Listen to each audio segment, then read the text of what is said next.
Dominating the news in the UK this past fortnight has of course been the election. Since the campaigns began, the Labour Party's commanding lead in the polls has barely wavered. As a result, we expect markets to take any result largely in their stride. But perhaps one area where we think the outcome might have an impact is at the policies of the Bank of England. Now already, as the bank wouldn't want to be seen to be interfering in the middle of a campaign, hopes that the Bank of England could cut in June have been pushed back. But we think there are other implications beyond that simple change, particularly regarding the bank's quantitative easing programme. We think that any change on that front could be good news for gilt investors.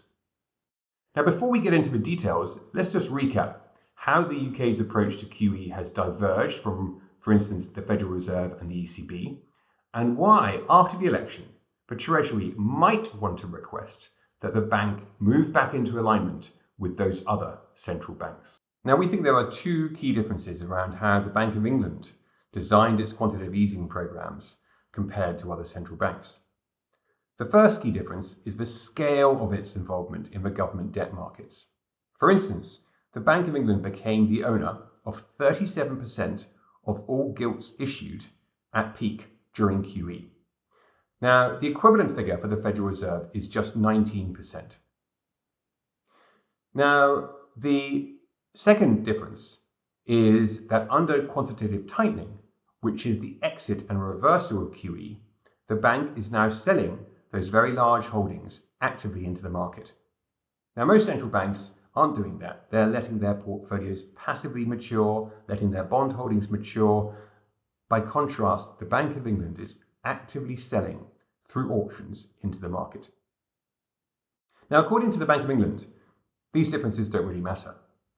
By contrast, we think the effects are very significant, both for taxpayers and for investors. Now, all central banks are making losses on their QE programs as a result of the higher interest rate environment. But because the Bank of England bought more government bonds in the first place, the losses are much bigger.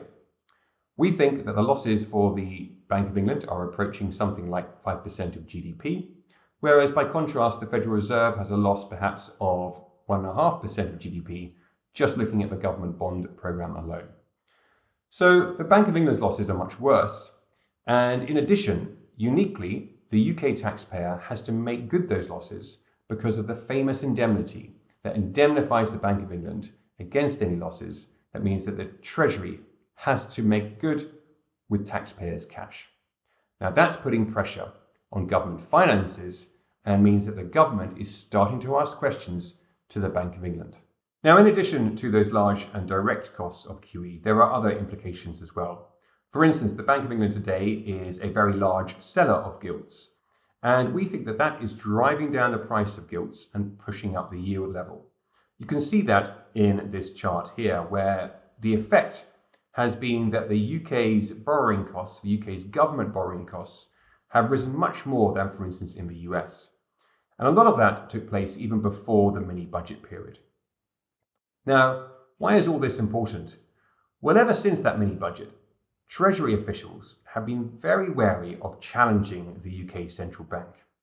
We think that the election starts to re-energise those discussions, and we think there could be a change of policy in terms of the exit of QE or how the Bank of England starts to tackle these losses.